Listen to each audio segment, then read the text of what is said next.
invaded in 641, Armenia in 653. Within 20 years, the Persian Empire had collapsed and converted to Islam.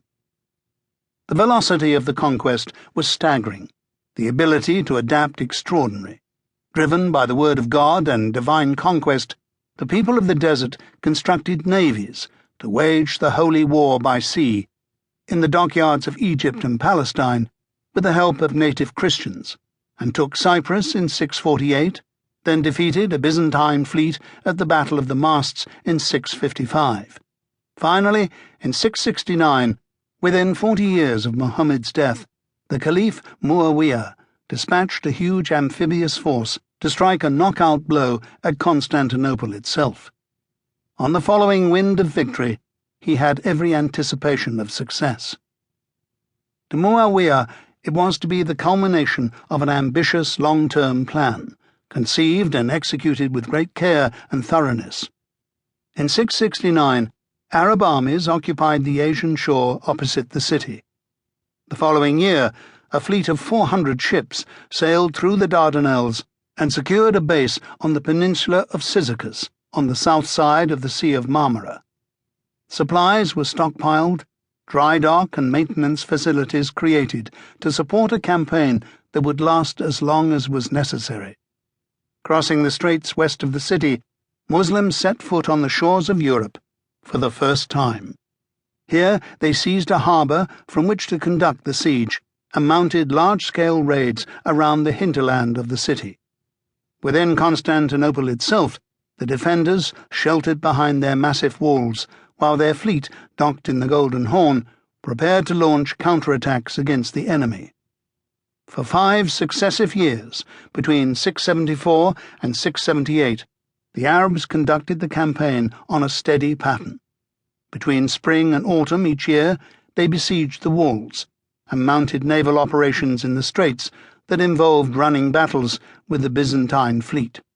Both sides fought with the same types of oared galleys, and largely with the same crews, as the Muslims had access to the seafaring skills of Christians from the conquered Levant. In winter, the Arabs regrouped at their base at Cyzicus, repaired their ships, and prepared to tighten the screw the following year. They were in the siege for the long haul, secure in the belief that victory was inevitable. And then, in 678, the Byzantine fleet made a decisive move. They launched an attack on the Muslim fleet, probably in their base at Cyzicus, at the end of the campaigning season. The details are either unclear or were deliberately suppressed. Spearheaded by a squadron of fast dromons, light, swift-sailing, many-oared galleys. There are no contemporary versions of what happened next, though the details can be deduced from later accounts. As the attack ships closed on their opponents, they unleashed, behind the conventional volley of winged missiles, an extraordinary stream of liquid fire from nozzles mounted high on their prows. Jets of fire burned the surface of the sea between the closing vessels, then caught hold of the enemy ships, falling like a flash of lightning on the faces in front of it.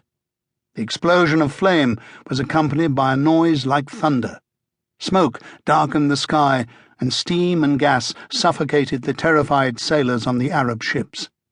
The firestorm seemed to defy the laws of nature. It could be directed sideways or downward in whatever direction the operator wished. Where it touched the surface of the sea, the water ignited. It seemed to have adhesive properties too, sticking to the wooden hulls and masts and proving impossible to extinguish, so that the ships and their crews were rapidly engulfed in a propulsive torrent of fire that seemed like the blast of an angry god. This extraordinary inferno burned the ships of the Arabs and their crews alive. The fleet was destroyed, and the traumatized survivors, having lost many fighting men and received great injury, lifted the siege and sailed home. A winter storm wrecked most of the surviving ships, while the Arab army was ambushed and destroyed on the Asian shore.